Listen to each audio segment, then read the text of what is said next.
Nang mabisto ang sikreto, ay nagdala ito ng matinding emosyon, galit, sakit at pagkalito. Noong panahon na natuklasan ko ang relasyon ng aking ama sa kanyang sekretarya, ay nakapagdesisyon ako na itago ito kay mami, kapalit ng mataas na posisyon sa aming kumpanya. Ngunit bumalik sa akin ang lahat ng masasamang salita na aking binitawan noon, at ito ang aking naani ngayon. Hello everyone! Welcome dito sa ating channel, Bawat Buhay May Kwento. Isang magandang kwento ng pamilya ang muli kong ihahandog sa inyo ngayon, na may pamagat na Anino ng Kahapon. Ako si Mia. Sobrang mahal ko ang aking ama, to the point na sinagot-sagot ko at pinagsalitaan ng hindi maganda ang aking ina noong nabisto niya ang aming sikreto. Habang naghahapunan kaming mag-asawa kasama ang aking mga magulang, ay biglang tumunog ang cellphone ng mami. Tumayo ito at sinagot ang tawag. Natigilan ito at napatingin sa aming mag-ama. Maya-maya pa, napatingin ito sa kanyang cellphone.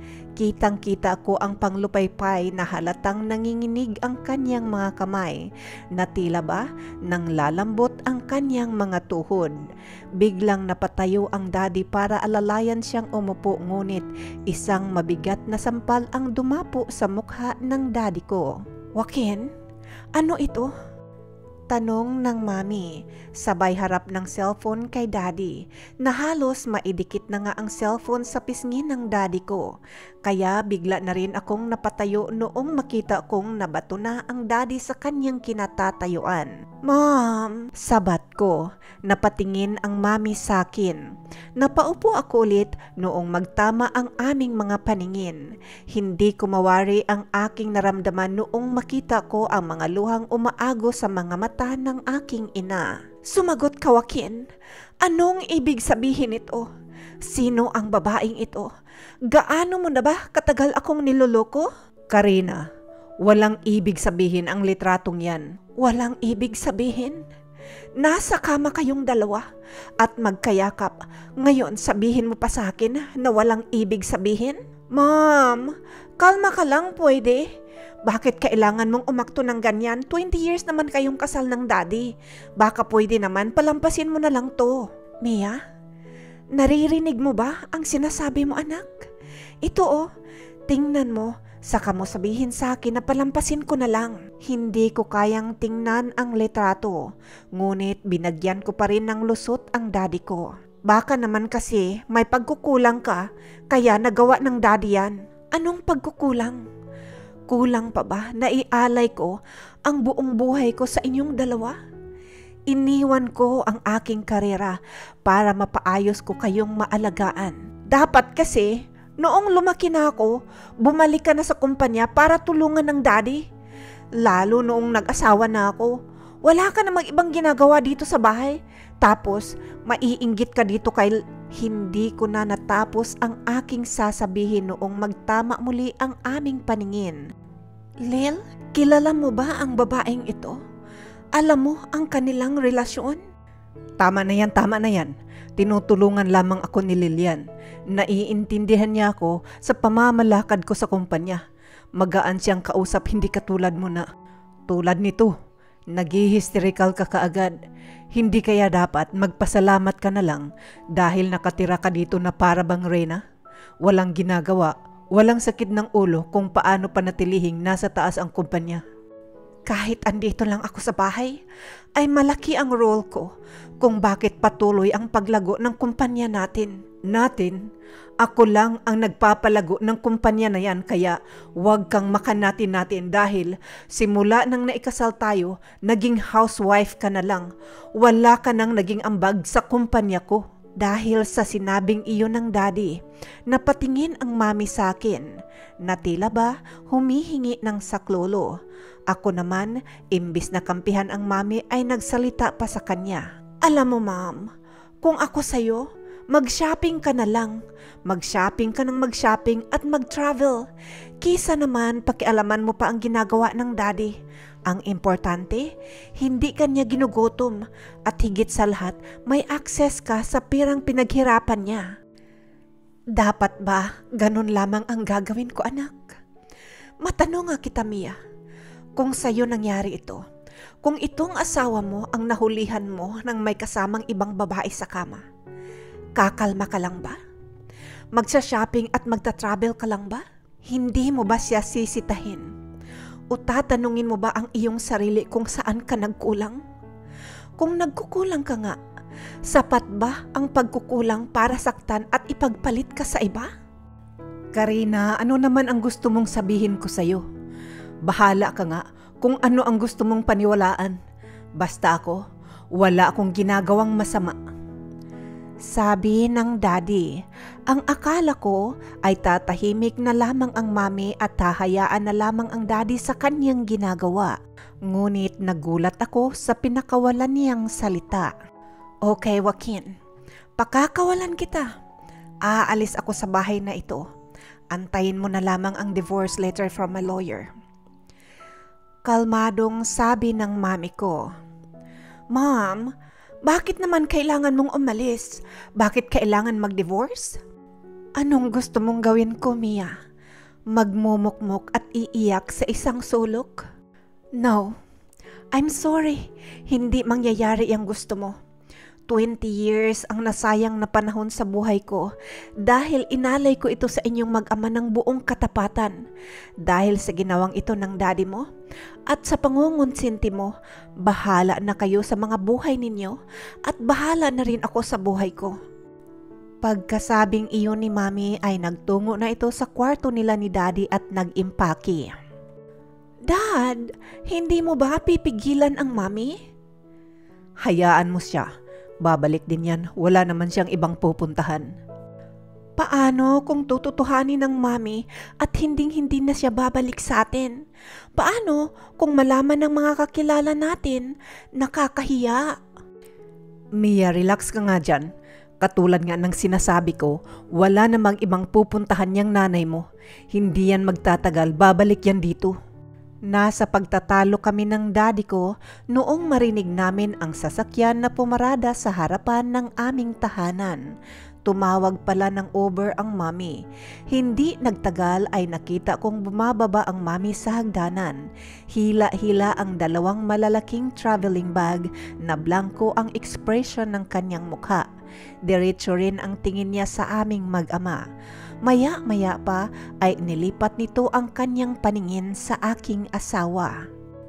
Leo, sana wag mong tularan itong si Joaquin. Sana hindi mo ipaparanas dito kay Mia ang sakit na dinadanas ko ngayon. Hindi nakaimik ang aking asawa. Napayuko lamang ito. Tama na yung drama mo, Karina. Mukhang marami-rami yung dala mong gamit ah. Mukhang wala ka na talagang balak bumalik. Dad!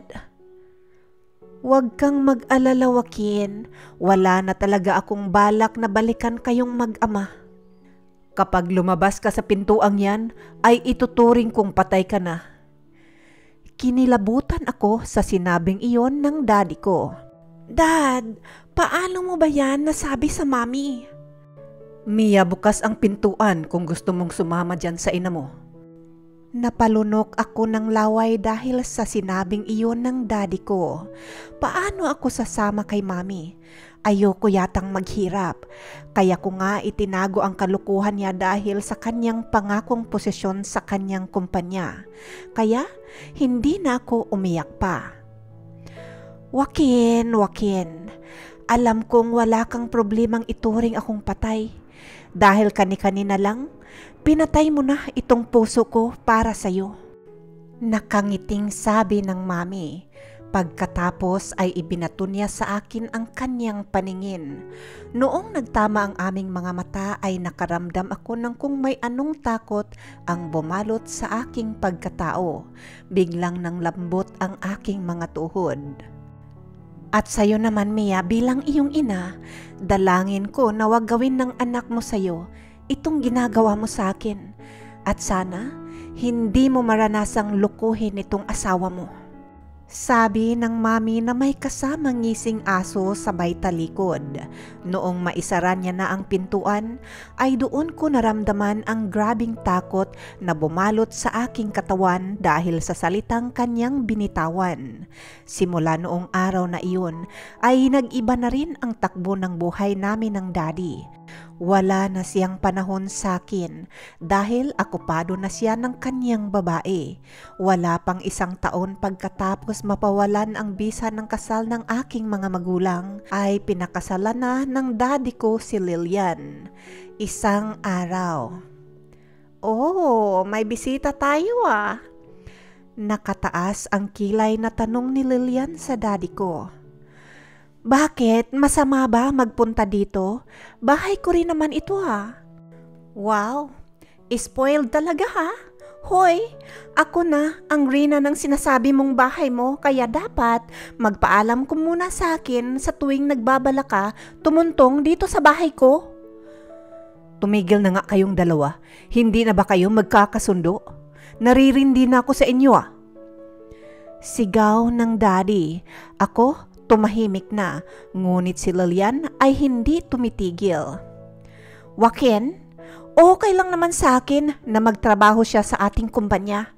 Pero hindi yung basta-basta na lamang siya sumusulpot dito kung kailan niya gusto. Hindi ako ang nanay niya. Bakit ako makikisama sa kanya? Sabi ni Lilian, sabay takbo paakyat at ibinalibag pa ang pagsara ng pintuan. Bigla ko tuloy na alala ang mami ko. Kung gaano yun kamahinahon, ganito naman kagarapal itong babaeng pumalit sa kanyang pwesto. Simula noong araw na iyon ay hindi na ako nakakapunta sa bahay ng daddy. Kahit sa opisina ay parang hindi na kami magkakilala. Naiinis ako dahil masyadong ginagastos ng babaeng iyon ang pera ng daddy ko. Ngunit wala akong magawa dahil sa tuwing nagsasalita ako ay kami ng daddy ko ang nag-aaway. At napansin ko na rin na hindi na pala kami masyadong nag-uusap ng aking asawa. Parang ang layo-layo niya na sa akin. Dad, hindi ka ba nagtataka kung bakit lagi nang nagpa-party ang babaeng pinagpalit mo kay mami? Pwede ba, Mia? Huwag mo nang dagdagan pa itong sakit ng ulo ko. Nahihirapan na ako. Yung kumpanya natin ay naghihingalo na rin. Sabi ng daddy sabay buga ng malalim na hininga. Kinilabutan ako sa aking narinig. Ano po ba ang ibig ninyong sabihin, Dad? Nilulustay ni Lilian ang pera at sa palagay ko may kasabwat siya sa pagnanakaw sa ating kumpanya. Para akong binuhusan ng malamig na tubig dahil sa palagay ko kung sino man ang kasabwat ng babaeng iyon noong gabing iyon ay halos mag-uumaga na ring umuwi ang aking asawa. Leo, napapansin kong lagi ka nang umuwi ng ganitong oras ah. Saan ka ba nagpupunta? Tanong ko sa kanya. Napapansin mo pala? Piloso po niyang tugon. At amoy alak ka? At amoy pabango ng babae? May babae ka no? Sino? Sino ang babae mo? Gusto mo bang malaman kung sino ang babae ko? Baka atakihin ka. Walang hiya ka? So, nang bababae ka nga? Kalma ka lang, pwede? Bakit kailangan mong umakto ng ganyan? 4 years na tayong kasal ay hindi mo pa ako mabigyan ng anak. Baka naman pwedeng palampasin mo na lang ito. Nakangising sabi ni Leo para akong sinampal ng pagkalakas-lakas dahil narinig ko ang eksaktong salita na binitawan ko noon sa mami. Leo, ganito talaga ang buhay. Kung hindi mo kayang tanggapin na may babae ako, bakit hindi mo gayahin ang mami mo? Mag-disappear ka rin katulad niya. Ilang linggo lamang ang nakalipas ay nalaman ko kung bakit parang dinaganan ng buong mundo ang daddy ko dahil natuklasan niya pala na ang kalaguyo ng kaliparot niyang asawa ay ang aking asawa. Dad, anong gagawin natin ngayon? Wala, Mia. Wala na akong lakas para habulin pa siya. Wala na rin naman akong kumpanya. Bagsak at lugmok na ako, Mia. Nanginginig ang tono na sabi ng daddy ko. Kinagabihan? Oh, masyadong maaga yata ang uwi natin ah. Sarkastiko kong tanong sa aking asawa. Save it, Mia. Pagod ako. Pagod? Saan? Pinagod ka ba ni Lillian? Nakita ko ang pagkabigla sa mukha ng aking asawa, ngunit sandali lamang dahil mabilis siyang nakabawi. So, alam mo na? Nakangising aso niyang sabi. Pinigil ko ang pag-agos ng aking mga luha. Oo, alam ko na. At alam na rin ng daddy ko ang kalukuhan ninyong dalawa. Mga wala kayong awa. Nanginginig ang boses kong sabi. Nakalimutan mo ba ang sinabi mo sa nanay mo noon? Ipapaalala ko sa iyo ha. Sana, wag gawin sa iyo ng asawa mo itong ginagawa ng tatay mo sa akin. Sana, hindi mo mararamdaman ang sakit na aking nararamdaman ngayon. Paano yan? Iisang babae lamang ang nanakit sa inyong mag-ina. To be honest with you, darling, wala naman talaga akong balak na saktan ka. Kaso, yung tatay mo masyadong mapagmataas. Hindi mo man lang napansin kung paano niya ako tratuhin dahil sa kabisihan mo sa posisyon na ibinigay niya kapalit ng pagkanulo mo sa inang nag-alay ng buhay sa inyong mag-ama. Too bad. Lalayo kami ni Lillian. Magpapakasal kami sa pirang nakuha niya sa tanga mong ama. Napaupo ako sa sahig dahil nang lambot ang aking mga tuhod. Wala kang awa. Minahal kita. Ibinigay ko sa iyo ang karangyaan ng buhay. Mia, naririnig mo ba yung sinasabi mo? Ibinigay mo ang karangyaan sa akin? Ikaw ba? Naawa ka ba sa nanay mo? Hindi lang karangyaan ang ibinigay niya sa iyo, kundi pati buhay niya. Pangungutya ni Leo sa akin.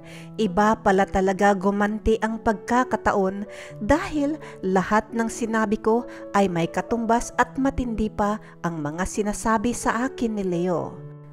Makalayas na nga sa bahay na to dahil wala ng kwenta na manatili pa akong makisama at magkunwaring mahal pa kita. Mabilis na nakaalis ang aking asawa. Nakaramdam ako ng panghihina noong mga panahong iyon dahil na-realize ko kung ano ang aking ginawa sa aking ina at kung paano ko siya sinaktan. Napakasakit pala talaga ng aking nagawa. Simula noon ay lagi na rin kaming nagtatalo ng daddy ko. Nagsisisihan kami sa mga nagawa namin kay mami. Ang kaibahan nga lamang ay ina-acknowledge ko ang aking kasalanan.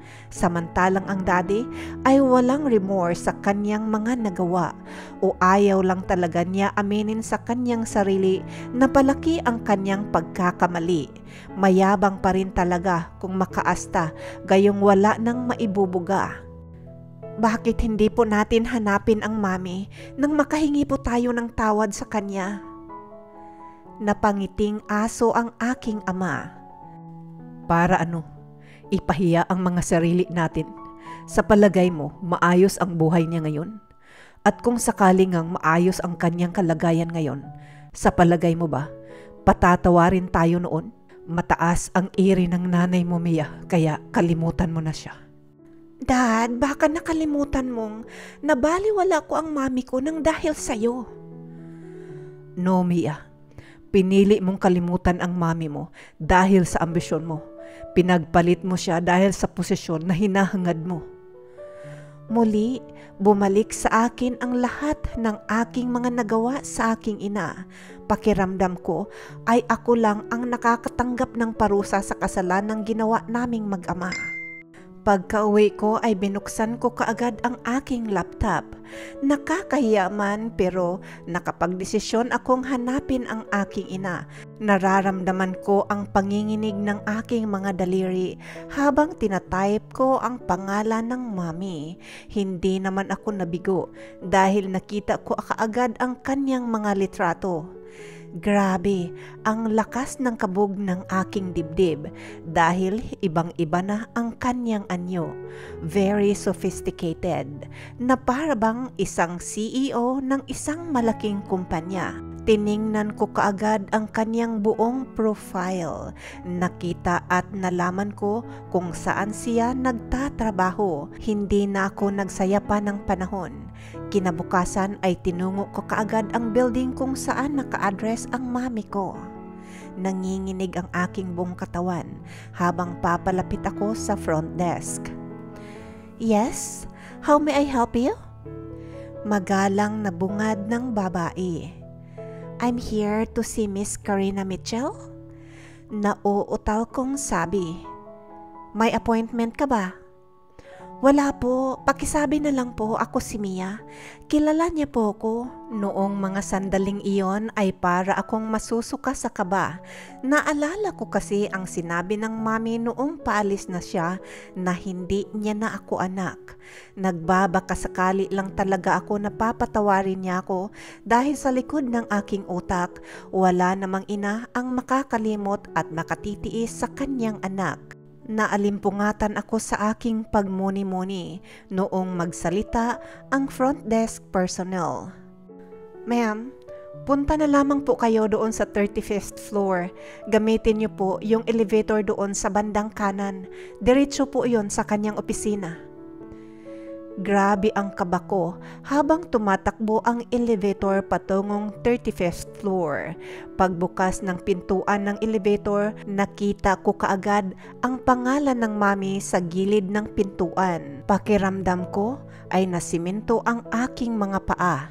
Hindi ako makalabas-labas sa pintuang iyon, kaya nagsarado muli ito at dinala muli ako sa first floor.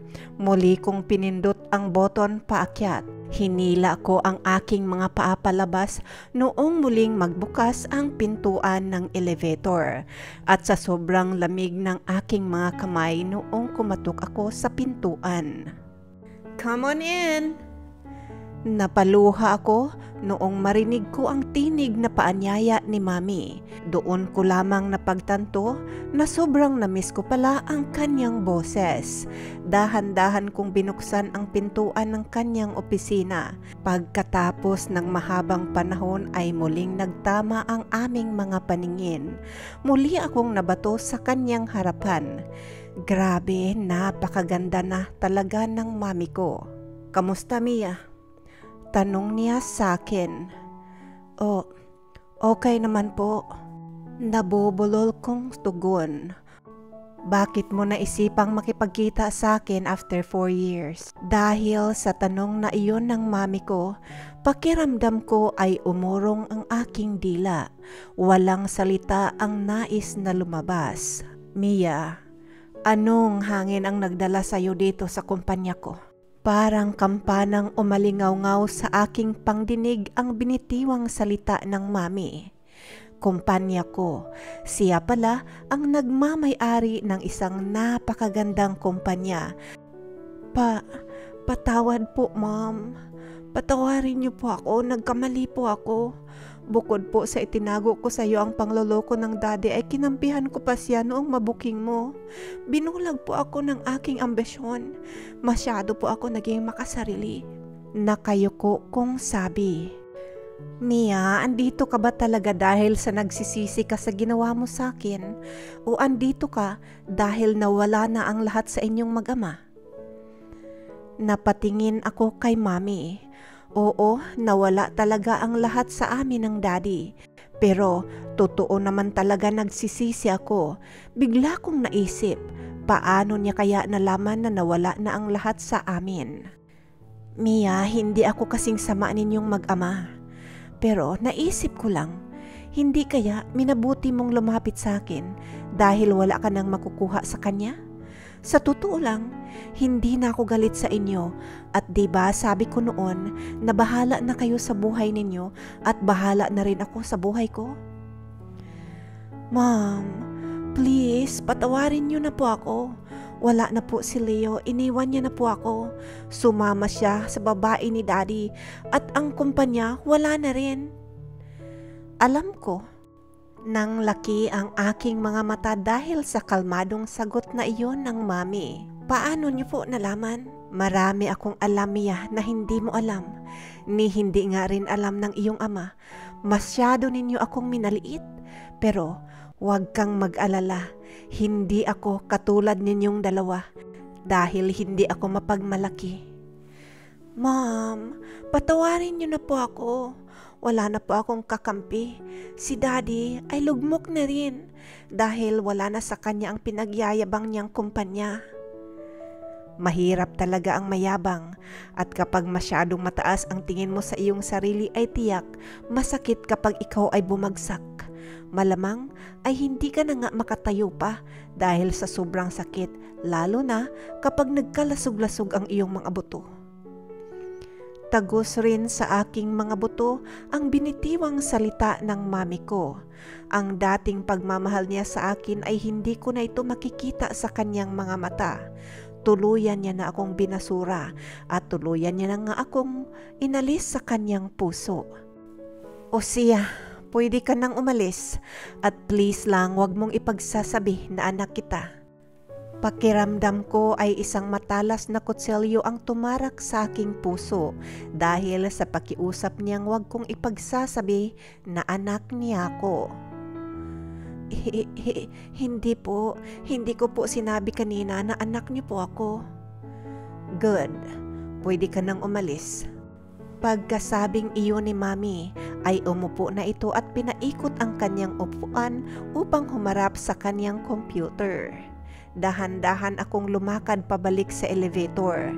Sa totoo lang ay hindi ko na maalala kung paano ako nakauwi sa aking bahay. Dahil sa aking sobrang pag-iisip, namalayan ko na lamang ang aking sarili na kausap ko na ang aking ama. Nagkita po kami ni Mami, Dad.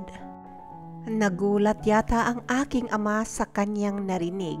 Hindi agad ito nakasagot. Ang akala ko nga ay biglang na-turn off ang aming tawag. Saan kayo nagkita? Tanong ng daddy mula sa kabilang linya. Hinanap ko po siya sa Google, Dad. Nagmamay-ari ang mami ng isang napakalaking kumpanya ngayon. Narinig ko ang mahinang pagtawa ng daddy. Kaya pala malakas ang kanyang loob na iwan tayo dahil may pinagmamalaki siya. Baka nga nauna pa siyang magloko kaysa sa akin. Dad, matanong ko lang, sa kapila po ba ng mga nangyayari sa atin ngayon? Minsan ba naisip mong magsisi sa ating mga ginawa kay Mami? Mia, the damage is done. Sa palagay mo ba patatawarin ako noon? Lalo na ngayon wala na akong maibubuga? Sabi niya, hindi na raw siya galit sa atin. Kaso Dad, sabi niya sa akin, wag ko daw ipagkakalat na anak niya ako. Kaya sa palagay ko, hindi ka na niya patatawarin. Pero ang importante, hindi na siya galit sa'yo. Muli akong nakarinig ng mahinang pagtawa mula sa kabilang linya. Noon pa man, ay alam ko na mapagmataas talaga yung nanay mo. Lahat ng lalaki nagkakamali, pero nakita mo naman, hindi niya ako pinakinggan. Kung sa una, inunawa niya lang talaga ako, hindi sana ito mangyayari sa atin ngayon. Dad, sabi mo, lahat ng lalaki ay nagkakamali? At dapat, inunawa ka lang ng mami noon? So, sa palagay mo ba, kailangan ko lang din unawain si Leo sa kanyang pangluloko sa akin dahil bilang lalaki, karapatan niya na magluko at magkamali? Napaiyak kong sabi. Iba naman ang kaso ninyong mag-asawa. Pangangatuwiran ng aking ama. Talaga ba, Dad? Iba ang kaso naming mag-asawa? Ano po ang pinagkaiba? Dahil ang babaeng pinagpalit niya sa akin ay ang babaeng pinagpalit mo sa mami ko? Mia, hindi ito ang panahon para magsisihan tayo. Dapat nga, magkaisa tayo kung paano natin maibabalik sa buhay natin ang mami mo. Hindi ito ang panahon ng pagsisisihan? Di ba kani-kanina lang ay ang mami rin ang sinisisi mo kung bakit nangyayari ito sa mga buhay natin? Grow up, Dad. At huwag ka nang magsayang ng oras mo. Dahil kung ayaw nga ng mami na ipagsasabi kong anak niya ako, sa palagay mo ba, tatanggapin ka pa niya bilang kanyang asawa? Magpahinga ka na, Mia. Bukas tatawagan kita para magplanuhan natin kung paano natin mapapaamo ang mami mo. Sabi niya sa akin, sabay turn off ng kanyang cellphone. Ang hindi ko alam ay nini-research din pala niya ang mami. Pagkatapos namin mag-usap, maaga pa lang ay tumunog na ang aking cellphone. Maghanda ka na dyan at magkita na lamang tayo doon sa kumpanya ng mami mo, paalis na ako. Sir, ano po ba ang may tutulong ko sa inyo? Sabi ng front desk personnel. Gusto kong makausap si Karina. Kunot nitong sabi. May appointment po ba kayo? Bakit? Kailangan ko pa ba ng appointment? Kapamilya niya ako. Narinig ko ang mataas na tinig ng daddy, kaya napatakbo ako palapit sa kanya. Miss, natandaan mo ba ako? Andito ako kahapon. Pasensya ka na dito sa tatay ko. Kilala po siya ng Miss Karina? Utal-utal kong sabi. Napatingin naman sa akin ang daddy dahil sa salitang Miss Karina. Ngunit mabilis ko naman siyang napandilatan. Napansin ko rin ang pagtataka ng tingin ng babaeng nasa front desk. Miss, pwede po ba pakisabi na lang kay Miss Karina na andito si Joaquin? Walang kaimik-imik na dinampot ng babae ang telepono at narinig kong sabi niyang, Madam, nandito po si Joaquin, kasama po ng babaeng kausap ninyo kahapon. Maya-maya pa. Akyat daw po kayo, alam nyo naman po kung anong elevator ang inyong gagamitin. Sabi ng babae habang nakatingin sa akin. Kahit hindi sabihin ng aking ama, ay naramdaman ko na kinakabahan siyang humarap sa aking ina. Marahan akong kumatok noong marating namin ang 35th floor. Pasok! Walang buhay na paanyaya sa amin ng mami. Maupo kayo, hindi ko akalaing haharap kayo sa akin ng ganito. Ano ang maipaglilingkod ko sa inyong mag-ama? Ma'am, sinabi ko kasi kay daddy kagabi na pumunta ako dito, pero hindi ko po akalain na pupunta rin po siya dito. Talaga? Bakit kayo magkasama ngayon? Tinawagan niya po ako this morning. Napupunta daw po siya dito kaya nagmamadali akong pumunta rin. Anong kailangan mo, Joaquin? Andito ako para makipag-ayos. Napangiting aso ang mami dahil sa sinabing iyon ni daddy. Wow, parang naapakan mo lang ang paa ko kung makipag-ayos ka. Anong gusto mo? Luluhod ako't magmamakaawa para patawarin mo lang? Sarkastikong sabi ng dad. Joaquin, di ba sabi ko noon na bahala na kayo sa mga buhay ninyo at bahala na rin ako sa buhay ko? Hindi mo na kailangan lumuhod dahil wala ka naman makukuhang kapatawaran sa akin. Binasura ko na lahat kung anuman ang magagandang meron tayo noon at kung anuman ang nararamdaman ko sa'yo. And to be frank with you, anino ka na lamang ng aking kahapon. Okay, yung tinatanong mo na kung ano ang gusto kong gawin mo? Ang gusto ko, huwag ka nang magpakita sa akin at huwag mo na akong gambalain pa. Dahil sa totoo lang, wala naman na talaga akong pakialam sa inyong dalawa. Hindi ko akalain na napakatigas pala ng puso mo. Sino ba ang pinagmamalaki mo? Huwag mong gamitin ang aking pangangaliwa sa'yo dahil baka nga nauna ka pang nagloko kaysa sa akin. Kaya malakas ang loob mong maglayas dahil mas may mayaman pala na sasalo sa'yo. Pangbibintang ng daddy. Mia, pwede bang ilayo mo na sa akin itong ama mo?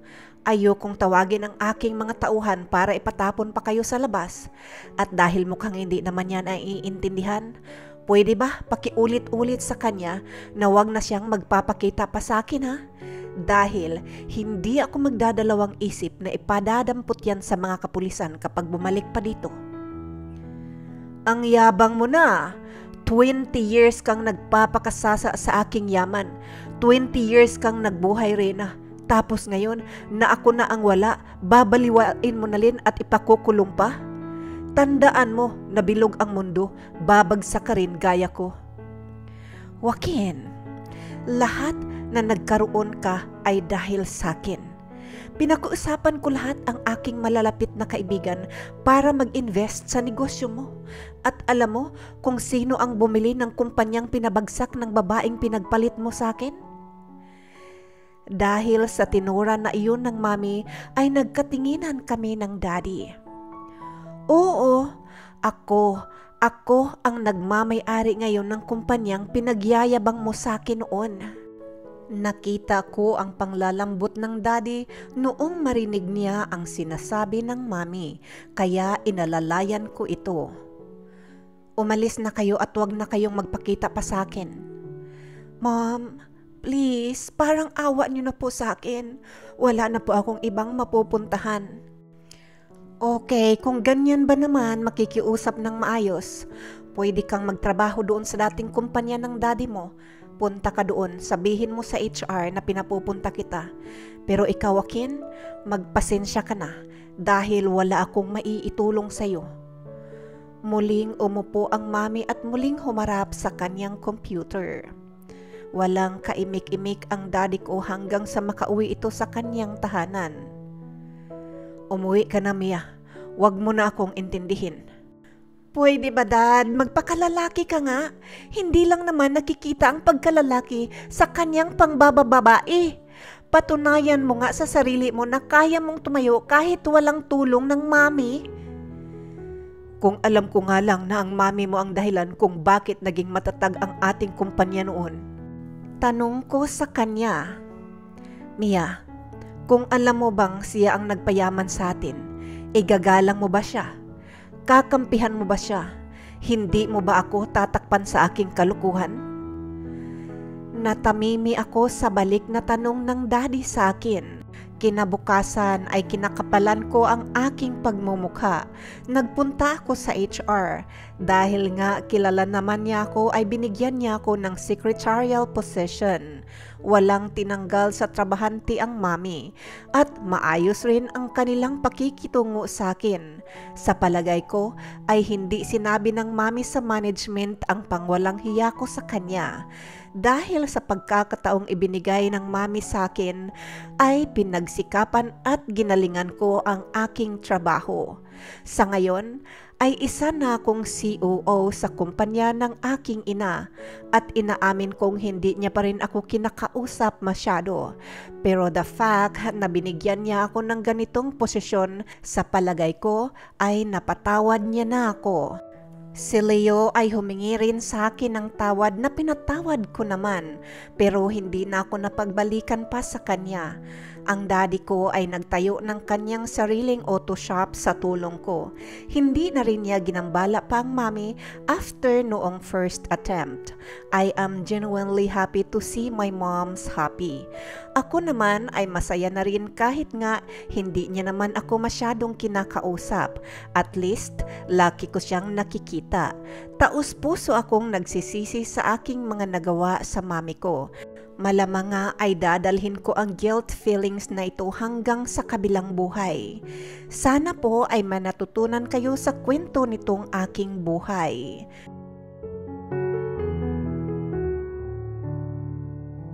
Mga kaibigan, kadalasan ay mas madaling gumawa ng mali. Ang mahirap ay ang pagbuo muli ng nasirang tiwala. Sa panahon ngayon ay iba na rin.